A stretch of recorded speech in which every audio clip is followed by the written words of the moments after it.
on the News at 9. Pelham lawyer Harry Lyon no longer the Democratic Party's nominee for Alabama Chief Justice. Thanks for joining us tonight. I'm Jeff Shearer. The party voted to remove Lyon from the ballot, saying he violated the party's standards of ethical behavior. First at 9, Democratic officials say Lyon's behavior undermined his ability to be a candidate. Lyon has called incumbent Roy Moore a devil worshiper and made negative remarks about gays and lesbians. During the hearing, Lyon testified he was using his freedom of speech. He apologized if he offended anyone. Now it's up to the party to hand-pick Lyon's replacement. Qualifying begins Monday morning. It ends on Wednesday. If no candidates qualify, incumbent Roy Moore will run in November unopposed. Some disappointing news tonight on the job front in Alabama. The state's unemployment rate going up. A 0.5% increase in July to 8.3%. Officials were not surprised by the numbers because of some plant shutdowns, but that is little comfort to the almost 180,000 Alabamians who are looking for work. Reporter Brian Henry has their story. The unemployment rate in Wiregrass County is also heading in the wrong direction. As you can see, too many plus signs. It means more people are out of work. Each county either saw a higher unemployment rate or no change. What was supposed to be a routine traffic stop turned into a major drug bust. Houston County Sheriff's deputies pulled over a man, found marijuana in his car. That led to an investigation at his home. What they found inside was something they hadn't seen before. News at 9 reporter Hannah Lane has more from Houston County. And Sheriff Hughes says this is nothing new for Hooven. He tells the News at 9 Hooven was caught in Tennessee doing the same thing. There are now 6 confirmed cases of the West Nile virus in Alabama, half of those in Montgomery County. West Nile is caused by mosquitoes. It's the most dangerous for those with compromised immune systems. 2 other cases are in Tuscaloosa County, 1 in Mobile County. Nationally, the U.S. faces one of the worst outbreaks of West Nile in years. It was a wet start in the Wiregrass, but it dried out this afternoon. Meteorologist Eric Sneidel is in with more of the same this weekend, Eric? Thanks, Eric. We'll see you in just a minute. The 19th annual Buckmasters Expo is underway in Montgomery, promising a weekend of fun for the outdoorsman or the outdoors woman in the family. When you walk through the expo, you'll find there's a lot more than just hunting. Reporter Bethany Wales has the story. The wildly popular Swamp People. The Buckmasters Expo runs through Sunday at the Renaissance Hotel and Convention Center in Montgomery. The doors will reopen tomorrow from 9 to 7 and Sunday from 10 to 5. The only cost for admission is at least 1 can of food per person. You'll find a more detailed schedule of events on WSFA.com. Students at Laverne High School will have a new gym to enjoy this year. The $400,000 renovation included top-to-bottom revitalization, new paint, new bathrooms, new lobby areas, even air conditioning. It's the first time the gym's had any improvements since it was built in 1954. And thanks to the renovations, the gym now has 80 tons of air conditioning, keeping it cool throughout the building. Today, Houston County teachers gathered for a back-to-school pep rally and seminar. The featured speaker, John Stetson, you may know as the Mentalist. School leaders say it's important to get together and gear up for a new year while also having some fun. And school starts back on Monday for students, but many teachers hit the classroom earlier this week to get ready. A panel on immigration laws in Birmingham is interrupted when protesters stand up and make their presence known. The president makes an offer to Mitt Romney about the Republicans' tax returns. And video you have to see. What happened to a house barely hanging on the edge? Alabama's controversial immigration law is the focus of a hearing in Birmingham. A U.S. Commission on Civil Rights is looking into allegations of abuses of the new law. Kansas Secretary of State Chris Kobach testified today that the laws are not discriminatory and do not result in racial profiling. Kobach helped write the laws in Alabama and Arizona. Protesters interrupted him repeatedly until police escorted them out of the room peacefully. Commissioners will issue a report later this year on their findings. The 8-member panel is evenly split between Democrats and Republicans. Taking a look at news from Decision 2012, the Obama campaign is playing Let's Make a Deal. Campaign manager Jim Messina sent Mitt Romney's team a letter saying that if they release 5 years of tax information, the president's camp will back off the issue. In less than 2 hours, the Obama campaign got its answer. Romney's campaign manager wrote back, "Thanks for the note, but no." The offer comes 1 day after Mitt Romney told reporters he's paid no less than 13% of his income in taxes for the past decade. Romney's campaign was already bringing in big bucks. Now it has even more since Paul Ryan joined the ticket. The campaign says that more than $10 million has been raised since Ryan was announced as Romney's running mate. 20% of that total coming from the candidates' visit to Birmingham yesterday. More than 45,000 people have signed up online to volunteer for the effort.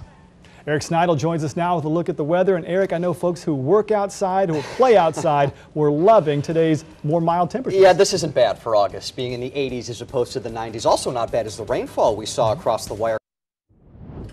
You gotta see this video tonight. A home in Alaska on the verge of tipping into a river. Officials say unusually high temperatures have prompted more glacial melt, filling the nearby river. The rushing water is causing erosion underneath the house, leaving it half submerged. Neighbors are stopping by to check on the homeowner and get a look at the destruction. Check that out. Officials believe this home may be gone by tomorrow morning. Even maybe the middle part of next week, school starting, Jeff. And we're not talking about temps in the 90s or 100s. This is a nice little change of pace. Oh, it's nice indeed. If there's one thing I love more than 80s music, it's highs in the 80s in mid-August. I like where you're going with that. Thank you. The Auburn Tigers are still trying to figure out who will be their starting QB this season. And one of Bama's best linemen is also its most versatile. Nick Saban on Barrett Jones, next in sports. And you're urged to wear the colors of your favorite team 2 weeks from today. That's August 31st. Going back to school just became a little easier for students in Montgomery. How a local company helped with a special donation.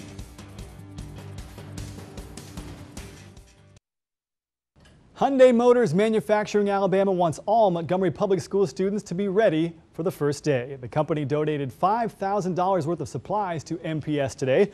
Administrators received 175 bags full of school essentials like paper and glue sticks. The bags were packed by Hyundai workers. One more weekend before the MPS students head back on Monday morning, ready to go. They got all the school supplies, the new uniforms. What's that going to be like tomorrow? The dreaded final weekend. Probably good advice. Good advice. Some people call it back to school. I call it broke to school after you bought all the new stuff. Hey, thanks for watching the news at 9 tonight. More news coming up on WSFA 12 News at 10. We'll see you back here tomorrow night. That was a pommel. There's more to Roy Moore than the Ten Commandments monument that cost him his job as Chief Justice nearly a decade ago. Did you know he's a West Point graduate, Vietnam veteran, and one-time kickboxer and cowboy in the Outback? Well, I decided I wanted to go visit Australia. I also wanted to fight full contact karate. I did that for about 8 months to a year, and then I went to Australia and I herded cows for quite some time. Elected as Alabama's Chief Justice in 2000, Roy Moore brought to the State Judicial Building this granite monument of the Ten Commandments. He was removed from office 3 years later after defying a federal court order to remove it. Now that monument is on display at a Christian school in Gadsden. Would you attempt to bring back the monument? Absolutely not. And that would be a fatal mistake for me to do. It would confuse the people about what the issue is. I want the people to understand what the issue is. It's about the acknowledgement of the sovereignty of God, and that's something that, you know, from the oath that we take. So help me God, from the opening of the United States Supreme Court, may God save the United States Supreme Court. We recognize a particular God in this country. It's a Judeo-Christian God, and it is that God that gives us our religious freedom. That's where we get freedom of conscience. It's not from government, and if things come from government, government can take them away. After 2 failed attempts at running for governor, Roy Moore says he's learned the hard way that the people of Alabama want him in the Supreme Court, not the governor's mansion. But at age 65, why do you want this job? Well, I think the court needs leadership. I've been there, I've done that. I look forward to going back to the Alabama Supreme Court. Would you say you've mellowed in any way over the years? I don't think I've mellowed at all. I think I've grown wiser. I think I've learned more about the Constitution of the United States, and I am more firm in my convictions that that Constitution is established on the understanding that it's limited government. Roy Moore says one of the biggest challenges facing the next Chief Justice is the budget and the need for funding in the judicial branch. Jeff Shearer, WSFA 12 News, Montgomery. Unpacking boxes on his first day as president, just like Dr. Guy Bailey did on his first day as a student at Alabama 44 years ago. It's just as exciting to come here on the first day as president as it was to come here as a student. Dr. Bailey grew up in Montgomery, where one of his teachers at Chisholm Elementary made a lasting impression. I had a 4th grade teacher named Reba Beeson, and Miss Beeson made us read. If you wanted an A, you had to read 10 books every 6 weeks.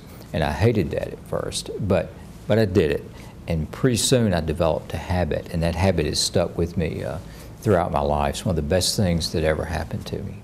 Alabama's new president is a huge football fan. In fact, Dr. Bailey's mother in Montgomery has been a Tide season ticket holder for 40 years. I told her that she could not help Coach Saban call offensive plays, that she couldn't, that he was doing just fine on his own. Dr. Bailey's goal is to make Alabama #1 in academics and athletics. Those two sort of synergize one another.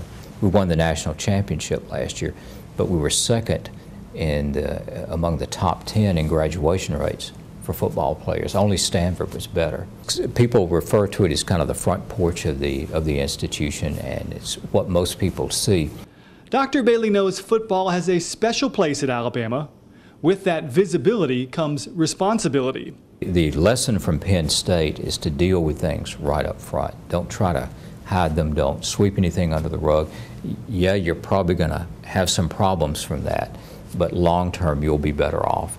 As president, it's your job to set a pattern for everybody else in the institution, and a pattern of integrity, of doing the right thing. Taking a break from stacking books, Dr. Bailey's ready for one of his favorite activities. I like to be accessible to students. Perhaps one of these students will one day follow in his footsteps to become president at their alma mater. Jeff Shearer, WSFA 12 News, Tuscaloosa.